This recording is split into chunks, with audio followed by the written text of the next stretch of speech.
Assalamualaikum warahmatullahi wabarakatuh. Hari ini saya nak buat ulasan perlawanan di antara Terengganu versus Kuching City, yang mana Terengganu menang 2-0 pada perlawanan ni. Hasil jaringan dari Jordan Mintah, the perfect goal poacher. Mungkin almost perfect lah. Kalau nak kata sempurna tu mungkin tidak, tetapi the best goal poacher yang Terengganu ada adalah Jordan Mintah. Boleh untuk kita definisikan beliau sebagai seorang striker poacher yang pandai untuk mencari ruang dan sentiasa berada dalam kedudukan yang tepat untuk menerima bola bagi menjaringkan gol, dan juga mempunyai finishing dan juga insting yang bagus sebagai seorang striker. Itu yang kita boleh katakan tentang Jordan Mintah. Baiklah, perlawanan Terengganu versus Kuching City pada perlawanan semalam, boleh dikatakan Terengganu bermain dengan baik, tetapi Kuching City juga bermain dengan baik. Mereka ada create beberapa peluang yang hampir untuk mereka menjaringkan gol.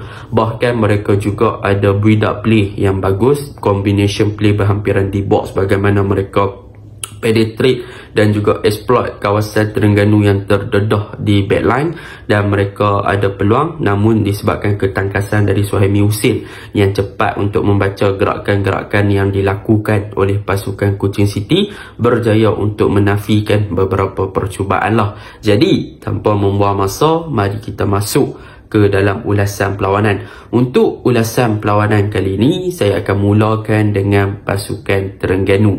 Apakah perkara yang positif tentang pasukan Terengganu? Seperti mana yang kita tahu, Terengganu masih lagi turun dengan formation 4-4-2 mereka, iaitu Mintah diletakkan sebagai top striker dan di belakang beliau adalah Ivan Mahmud as a connector. Jadi kalau kita lihat kepada 4-4-2 yang dipakai oleh pasukan Terengganu ini adalah benda yang positif daripada perlawanan menentang Kelantan tempoh hari. Jadi memang boleh dikatakan momentum daripada perlawanan yang lepas dibawa ke perlawanan semalam untuk teruskan aksi-aksi yang menarik, dan selepas ini mereka akan bertemu dengan Melaka FC lah dalam saingan Piala FA. Jadi perkara positif yang pertama yang boleh saya puji tentang pasukan Terengganu pada perlawanan semalam adalah tentang mereka punya build up play dari bahagian bawah, yang mana kalau kita lihat kepada penggunaan back 3 ataupun pada asasnya mereka adalah back 4, tetapi dalam situasi ketika mereka in position, mereka akan menggunakan back 3, iaitu penggunaan Alif Zakaria, Asyarul Nizam dan juga Azim, yang mana membolehkan Azam Azmi untuk naik lebih tinggi bagi memberi supporting play kepada bahagian hadapan. Dan ketika bola dah sampai kepada middle department, Alif Zakaria akan lebih kepada inverted untuk membentuk double pivot bersama dengan Habib Harun. Tetapi yang saya nak memfokuskan adalah lebih kepada Azam Azmi, yang mana untuk role Azam Azmi pada perlawanan ni, dia adalah lebih kepada untuk backup dan juga memberi support kepada Adisak Kraison yang bermain as a winger, dan benda tu nampaknya membuahkan hasil apabila kedua-dua player ni mampu membentuk combination play yang bagus di bahagian kanan pasukan Terengganu. Kita boleh nampak yang persefahaman ataupun chemistry antara kedua-dua player ni semakin improve, dan Azam Azmi antara player yang berjaya untuk membantu Adisak Kraison dalam gerakan serangan pasukan Terengganu di kawasan bahagian kanan, sama ada di half space ataupun di bahagian wide area. Kenapa saya kata begitu? Kalau kita lihat kepada role yang dimainkan oleh Azam Azmi ketika situasi pasukan Terengganu menyerang, memang dia akan lebih bertindak ofensif ke bahagian hadapan. Dan perkara yang menarik tentang Azam Azmi apabila dia naik ke bahagian hadapan adalah bukannya hanya dia memberi support kepada Adisak Kraison, tetapi dari segi pergerakan bola dan juga pergerakan tanpa bola, off ball movement daripada Azam Azmi itu sendiri adalah menarik. Bagaimana dia nak attract pemain lawan, sama ada dia nak buat overlap ataupun dia nak buat underlap, itu adalah benda yang saya sangat suka. Sebab apa? Sebab kita kena faham sebagai contoh, saya ambil gol yang pertama yang dijaringkan oleh Jordan Mintah, iaitu combination play yang terbina antara Azam Azmi dan juga Adisak Kraison Quezon ketika itu adalah Azam Azmi. Dia inverted, dia masuk ke half space dan dia buat larian underlap di situ dan dia membina combination play bersama dengan Adisak, dan Adisak masuk untuk melakukan penetration dalam di box pasukan lawan, dan Azam Azmi open balik kepada Adisak. Adisak buat cutback dan gol oleh Jordan Minta. Dan dalam situasi yang lain kita boleh tengok yang Azam Azmi ni dia pandai untuk cover up bahagian wide area dengan buat overlapping. So peranan daripada Azam Azmi yang mampu untuk bertindak dengan ofensif ni, dia menunjukkan kebijaksanaan yang baik oleh diri beliau sendiri, yang mana dia pandai untuk menempatkan diri dia ketika dia join the attack, sama ada dia perlu cover wide area untuk memastikan yang dia boleh overlap, ataupun dia buat larian masuk kepada half space untuk inverted, untuk attract ataupun untuk create space kepada Adisak untuk buat larian masuk ke dalam di box. Jadi benda tu yang memberikan keberkesanan ataupun efektifnya gerakan pasukan Terengganu di bahagian kanan. Sebab apa? Sebab kalau Azam Azmi buat underlap macam gol pertama tadi yang dijaringkan oleh Jordan Minta, dia akan create space ataupun mencipta ruang kepada Adisak untuk masuk ke dalam di box dan berada dalam kedudukan yang kosong. Kalau dia buat overlap, dia akan cuba untuk cut in ataupun penetrate dengan buat crossing ke dalam di box bagi mencari pemain-pemain yang berada di dalam kotak penalti. So itu adalah perbezaan lah, sebab Azam Azmi ni kiranya genius lah, dan dibantu pula dengan Adisak yang bila dia dapat bola dia boleh create dengan baik persefahaman untuk 1-2 dengan Azam Azmi. So mereka berdua ni pandai dan juga combine dengan sangat-sangat bagus lah. Itu yang pertama. Yang kedua, kalau kita lihat kepada bahagian attacking, iaitu Mintah dan juga Ivan Mahmud. Bagi saya, Ivan Mahmud dalam game ni dia lebih kepada link up play ataupun lebih kepada untuk orang connect di antara zone 14 antara Liridon dan juga antara Jordan Minta.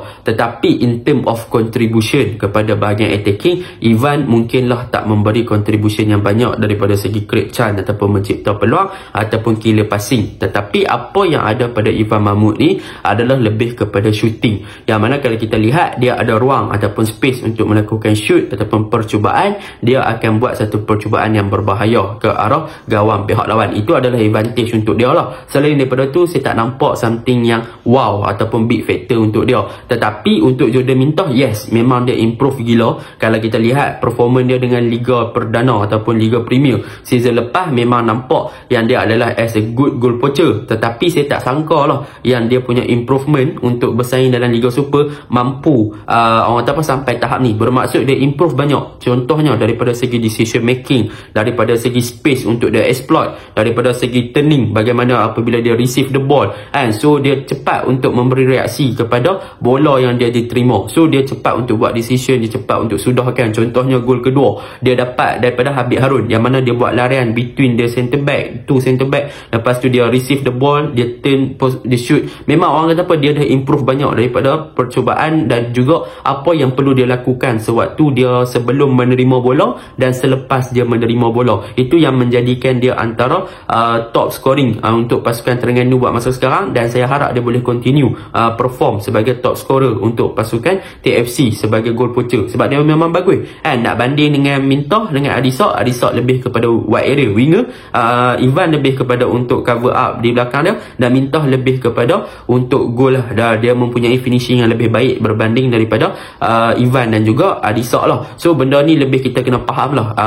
Orang kata apa, Mintah more to finisher, manakala Ivan dan juga Adisak lebih kepada supporting role untuk membantu bahagian serangan ketika dalam fasa build-up. Dan kalau kita lihat di bahagian tengah pula, Habib Harun dan juga Liridon, untuk game ni boleh dikatakan walaupun Habib Harun tak gol penalti lepas ni mungkin Habib Harun tak payah ambil penalti lah, tak apa, tetapi itu tidak menidakkan dia adalah player yang bagus di dalam padang. Pada perlawanan ni boleh katakan Habib Harun antara player yang memberi influence yang baik kepada bahagian tengah, dan dia juga dibantu oleh Liridon Krasniqi, yang mana game ni boleh dikatakan Liridon bermain dengan sangat simple. Dia tak ada buat benda yang fancy-fancy. Dia dapat bola, dia release, dia buka, dia open, dia cari space untuk option bagi Habib open game. So dia banyak buat benda yang mudah. Di samping Habib memang perform sebagai ball progressor dan juga cover up bahagian tengah pasukan Terengganu as a holding. So benda tu positive side untuk pasukan Terengganu lah. Dan kalau kita lihat di second half, kemasukan Pusik ada berlakunya perubahan. Kita boleh nampak 3 midfield di bahagian tengah pasukan Terengganu,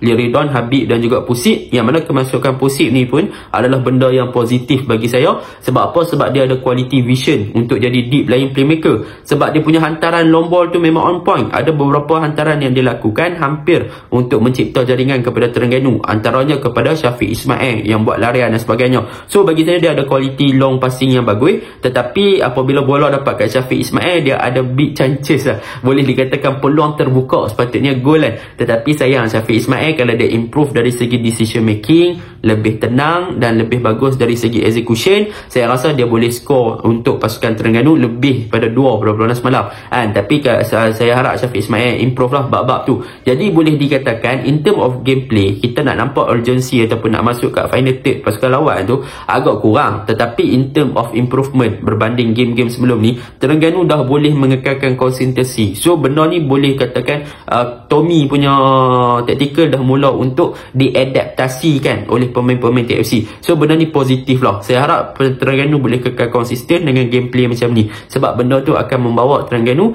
untuk lebih jadi better. So mereka mungkin boleh perbaiki daripada execution, finishing boleh perbaiki, and sebab mereka boleh berjari-jari lebih banyak dan mereka boleh create lebih more creativity movement ketika menyerang. Dan untuk Kuching City, game ni saya boleh puji sebab mereka punya gameplay tak bertahan, mereka open, mereka banyak gerakan yang menarik, mereka berjaya pecah masuk di box pasukan Terengganu. So mereka hampir menjaringkan gol. So apa yang kita nak, improvement daripada Kuching City pun dah nampak. So cumanya urgency dan juga execution mereka perlu perbaiki sikit lah. Itulah ulasan saya. Assalamualaikum.